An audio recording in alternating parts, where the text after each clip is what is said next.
کابینہ نے بجلی کے بل میں پی ٹی وی فیس بڑھانے کا معاملہ مؤخر کر دیا۔ شبلی فراز کہتے ہیں سابقہ ادوار میں غیر ضروری بھرتیوں نے پی ٹی وی کو تباہ کر دیا۔ دوبارہ پیروں پر کھڑا کرنے کے لیے فیس بڑھانے کا فیصلہ ہوا تھا۔ مزید بحث کے لیے معاملہ ایک ہفتے تک مؤخر کیا۔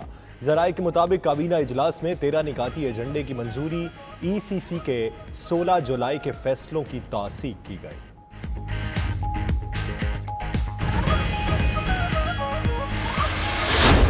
سپریم کورٹ کا جعلی لائسنس ہولڈر پائلٹس کے خلاف کارروائی فوری مکمل کرنے کا حکم۔ جعلی لائسنس جاری کرنے والے افسروں کے خلاف بھی فوجداری مقدمات درج کرانے کا حکم دے دیا۔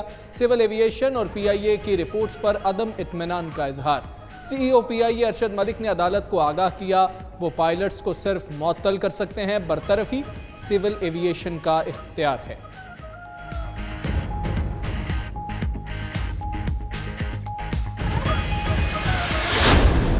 لگتا ہے این ڈی ایم اے کو ہی ختم کرنا پڑے گا، کیوں نہ چیئرمین این ڈی ایم اے کو توہین عدالت کا نوٹس جاری کر دیں۔ کیس میں سپریم کورٹ کے ریمارکس، چیف جسٹس نے کہا لگتا ہے عدالت کے ساتھ کسی نے بہت ہوشیاری اور چالاکی کی ہے، شاید بہت کچھ غلط ہوا ہے جس پر پردہ ڈالنے کی کوشش کی جا رہی ہے۔ نقد ادائیگی اس کمپنی کو کی گئی جس کا کوئی واسطہ ہی نہیں تھا۔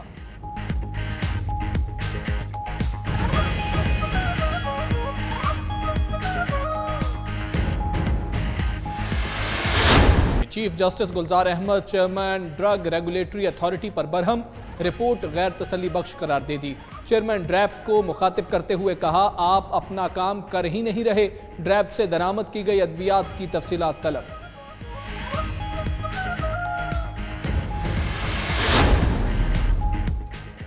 سپریم کورٹ کے تاریخی فیصلے کے بعد نیب کے رہنے کا جواز ختم ہو گیا۔ نون لیگ کے رہنماؤں کی پریس کانفرنس، سعد رفیق نے کہا میرٹ پر فیصلہ دینے پر اعلیٰ عدلیہ کو خراج تحسین پیش کرتے ہیں۔ شاہد خاقان نے کہا احتساب کا کھوکھلا پن سامنے آ چکا۔ احسن اقبال نے کہا سپریم کورٹ کے فیصلے نے نون لیگ کے موقف کی تائید کر دی۔ ملک میں سونے کی قیمت ہر روز نیا ریکارڈ بنانے لگی۔ فی تولہ سونا مزید 2250 روپے مہنگا، قیمت تاریخ کی نئی بلند ترین سطح 1,13,500 روپے پر پہنچ گئی۔ 10 گرام سونا 1,929 روپے مہنگا ہو کر بلند ترین سطح 89,200 روپے پر پہنچ گیا۔ عالمی بازار میں سونا $12 مہنگا ہو کر $1,825 فی اونس ہو گیا۔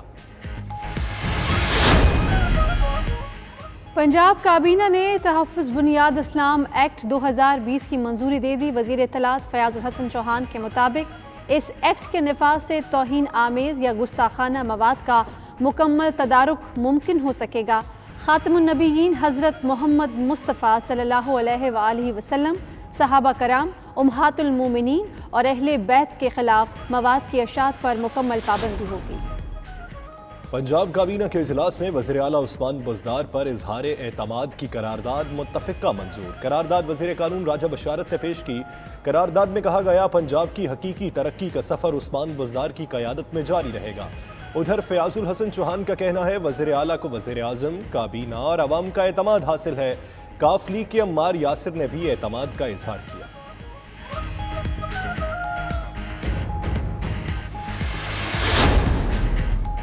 پاکستان کی سمارٹ لاک ڈاؤن کی پالیسی کامیاب رہی۔ وزیر اعظم نے کابینہ اجلاس میں کہا عید الاضحیٰ پر ایس او پیز کی خلاف ورزی نہیں ہونی چاہیے، ابھی مزید احتیاط کی ضرورت ہے۔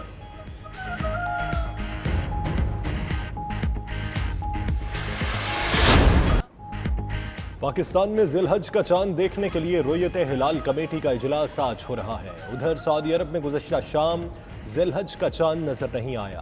حج کا رکن اعظم وقوف عرفہ جمعرات 30 جولائی کو ہوگا۔ سعودی عرب میں عید الاضحیٰ جمعہ 31 جولائی کو منائی جائے گی۔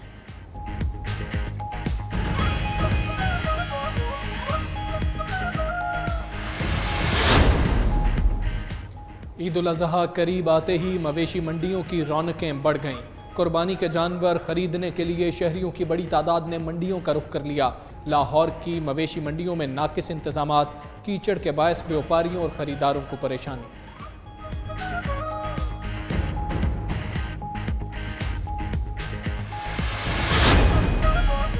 اور بالآخر اسکینڈل کوئن کی عمر کا پتہ چل ہی گیا. اداکارہ میرا 42 برس کی نکلیں. میرا نے مالی امداد کے لیے لاہور آرٹس کونسل میں درخواست جمع کرا دی. فارم میں اداکارہ میرا نے ڈی ایچ اے میں ذاتی گھر اور 7 افراد زیر کفالت ظاہر کیے.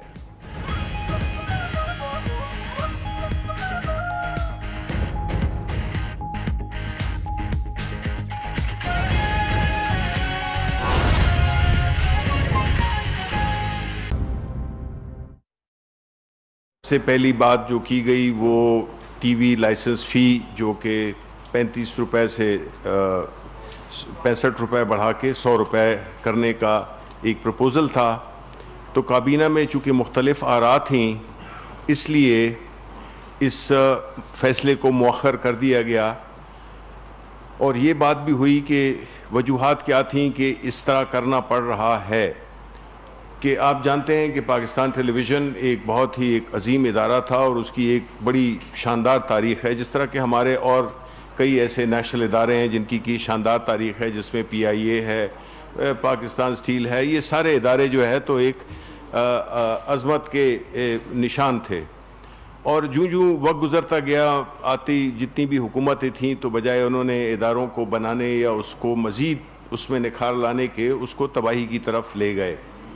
پاکستان ٹیلی ویژن ایک ایسا ادارہ بن گیا, اس کو بنا دیا گیا جس میں کہ سیاسی بھرتیاں, پیپلز پارٹی, پاکستان مسلم لیگ نون, ایک ایسے اس میں ایک بد انتظامی اور میرٹ کے برعکس جو بھرتیاں کی گئیں اس نے ظاہر ہے کہ اس ادارے کو بالکل زمیں بوس کر دیا ہے.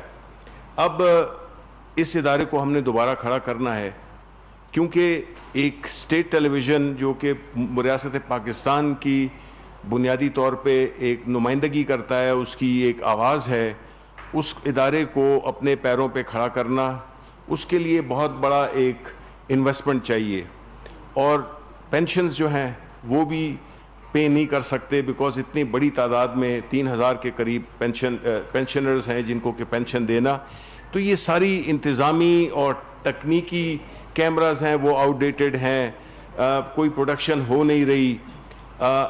تو اس سلسلے میں یہ ساری چیزوں کو دوبارہ ٹھیک کرنے کے لیے مجبوراً یہ فیصلہ یا یہ پروپوزل ڈالا گیا. اب جہاں تک کہ اس کے بنانے میں یا اس کو ہم نے کس طرح سے ری اسٹرکچر کرنا ہے اس کے بارے میں پورے پلاننگ ہوئی ہے. صرف اس میں ظاہر ہے کہ کوئی بھی کام بغیر ریسورسز کے ہو نہیں سکتا, اسپیشلی جب اپنے پینشنز کا ایشو سالو کرنا ہو, آپ نے اور لوگوں کی جو سیلریز ہیں, ایکوپمنٹ ہے, اس کو کرنا ہو تو اس کے لیے ظاہر ہے کہ ایک بہت بڑی انویسٹمنٹ چاہیے. تو یہ اس پہ مزید بحث ہوگی, اس پہ مزید مختلف آراء لی جائیں گی اور یہ اگلے ہفتے پہ اس کا مؤخر کر دیا گیا ہے.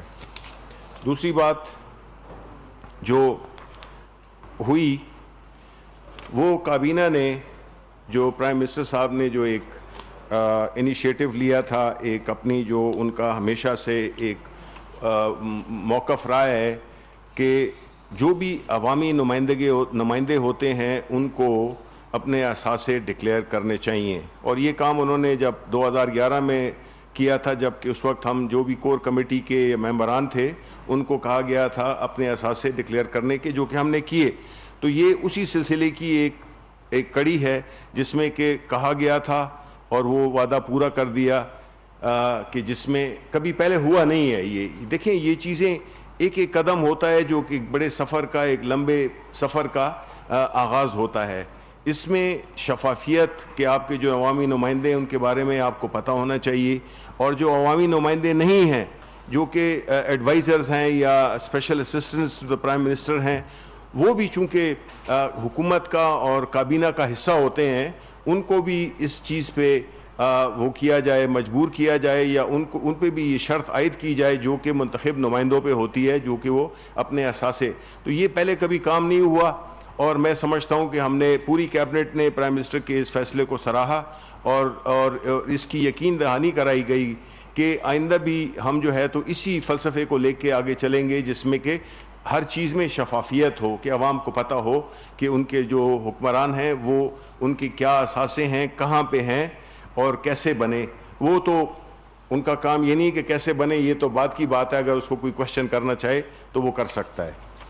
دوسری بات جو ہوئی وہ کہ پچھلے ہفتے آپ کو یاد ہوگا کہ دیامیر بھاشا ڈیم اس کا افتتاح کیا گیا. افتتاح تو نہیں, اس کے کام کو آگے بڑھانے کے لیے, اس کو زمین پہ لانے کے لیے, کیونکہ یہ تو بہت پرانا پروجیکٹ ہے, لیکن